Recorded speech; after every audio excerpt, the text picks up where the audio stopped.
Saya Rekarihan Rahman. Saya akan mendemonstrasikan video untuk nomor satu, yaitu instalasi software virtualisasi. Untuk yang saya pilih adalah Oracle VirtualBox. Kita download dulu menggunakan link dari LMS.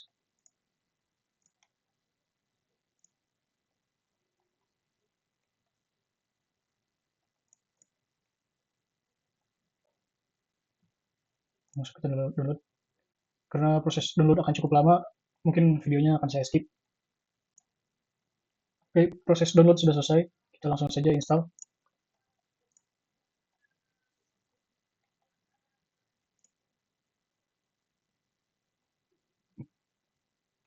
Next. Location-nya pastikan di C. Next. Next. Install. Ditunggu dulu. Mungkin ini akan saya skip saja ketika proses instalasi sudah selesai. Nah, oke, untuk proses instalasi sudah selesai, dan ini adalah tampilan awal dari VM VirtualBox. Selanjutnya adalah tampilkan pengaturan dasar VM. Mungkin di sini preference. Di sini ada beberapa pengaturan dasar. Ini general. Default machine folder ada di C, kemudian VDR BP, kemudian ini inputnya, ini untuk update, dan ini language yang dipakai, kita pakai English saja. Kemudian display, automatic, network, extension, dan proxy. Untuk demonstrasi nomor satu selesai. Sekarang saya akan mendemonstrasikan video untuk nomor 2, yaitu instalasi sistem operasi Linux Ubuntu. Pertama, tunjukkan pengaturan awal instalasi. Di sini ada bahasa yang dipilih, yaitu English. Continue. Keyboard type-nya English juga. Ini kita pilih normal installation. Dan update.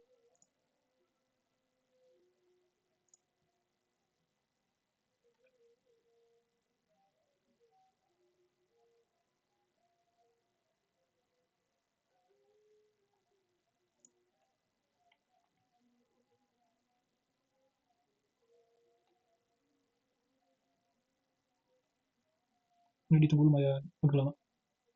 Nanti kita skip aja bagian ini kalau misalkan kelamaan. Oke. Ini kita pilih rest disk and install Ubuntu. Install now. Continue.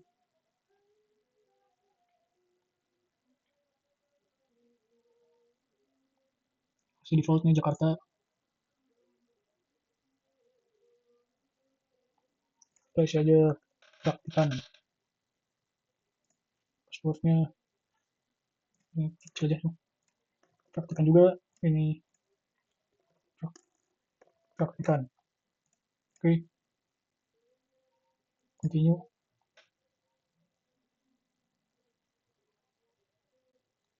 Proses instalasi sedang berjalan. Nanti kalau misalkan ini terlalu lama, di skip juga.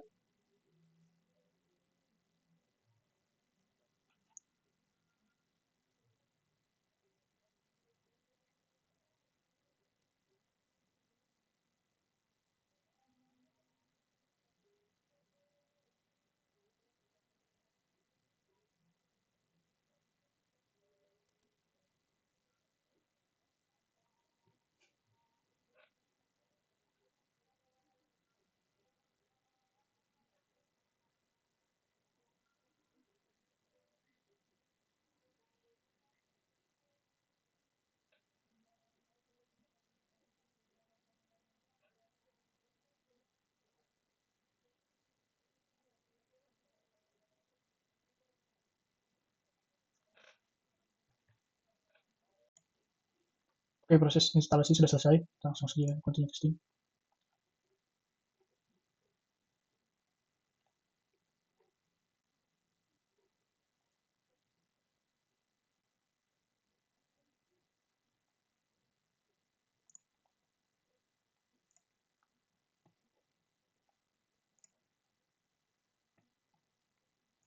Cek ke terminal.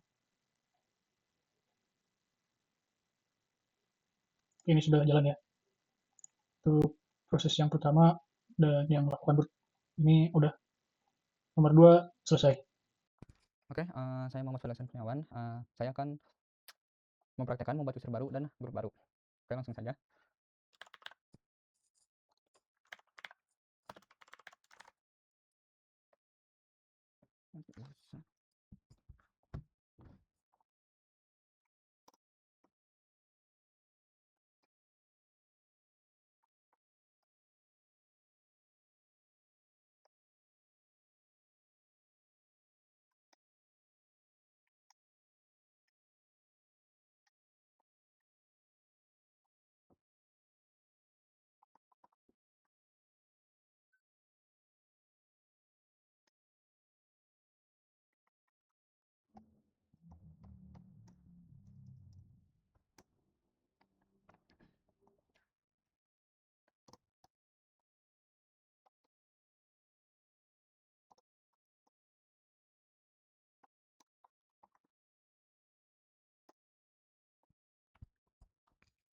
Oke, di sini, salah satu sudah masuk, lalu kita langsung saja membuat grup baru.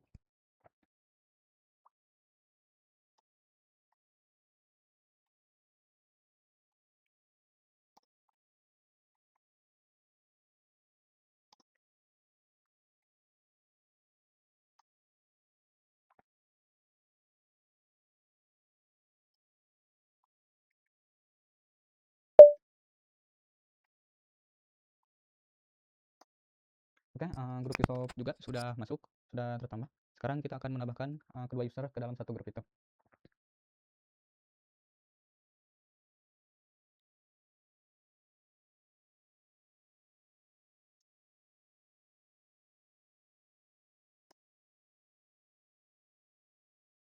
Oke, di sini, user Fadlian kali sudah masuk.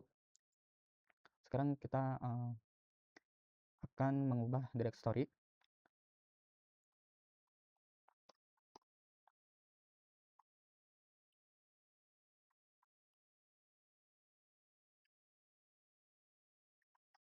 Oke, di sini, directory sudah masuk, atas nama username Fadli. Sekarang kita coba, memasukkan directory yang kali atau yang, sudah dibuat.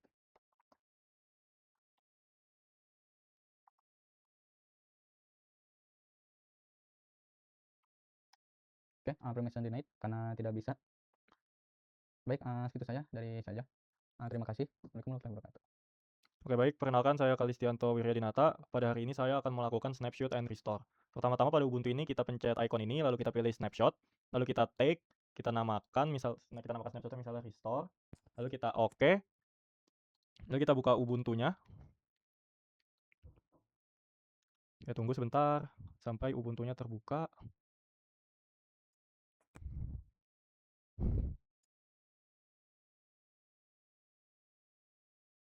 Lalu di sini kita masuk dulu ke Ubuntunya.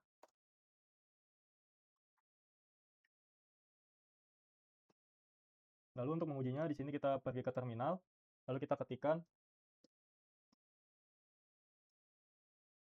Nah, di sini saya mengujinya dengan cara menginstal aplikasi VLC. Kita continue.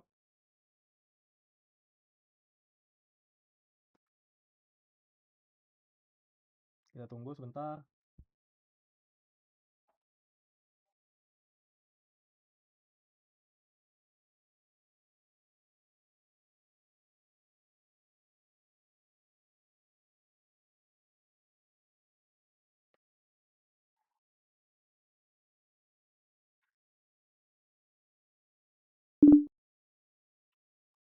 Cancel aja.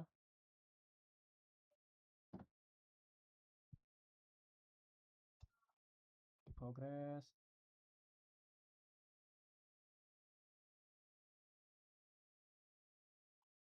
Nah, lalu untuk mengeceknya kita tinggal pencet VLC.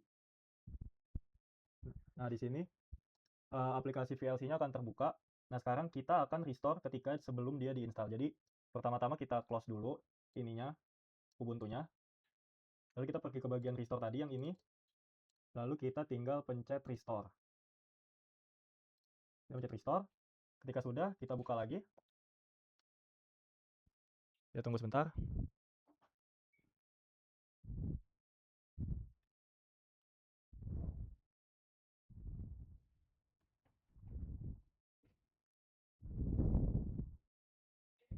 Kita buka.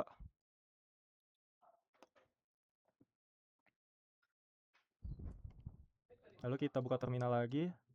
Kita tuliskan VLC. Nah, sekarang VLC-nya not found karena ini ke restore sebelum dia keinstall. Mungkin sekian yang bisa saya sampaikan. Terima kasih. Baik, sekarang saya akan melakukan pengujian jaringan virtual mesin. Pertama-tama kita pada Ubuntu ini kita klik setting. Lalu kita pilih network. Nah, di sini enable network adapter kita checklist, lalu kita pilih attach to-nya NAT. Lalu di sini kabel connector juga kita checklist. Lalu kita oke. Lalu kita buka Ubuntu-nya untuk kita uji di dalamnya apakah sudah berhasil atau tidak.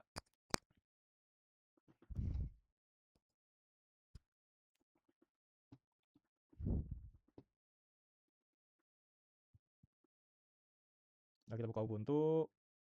Kita masuk dulu ke Ubuntu-nya. Lalu di sini kita ketik terminal. Lalu kita tulis ping www.google.com. Nah, di sini tandanya kalau seperti ini sudah bisa. Lalu kalau untuk pastinya kita buka Firefox.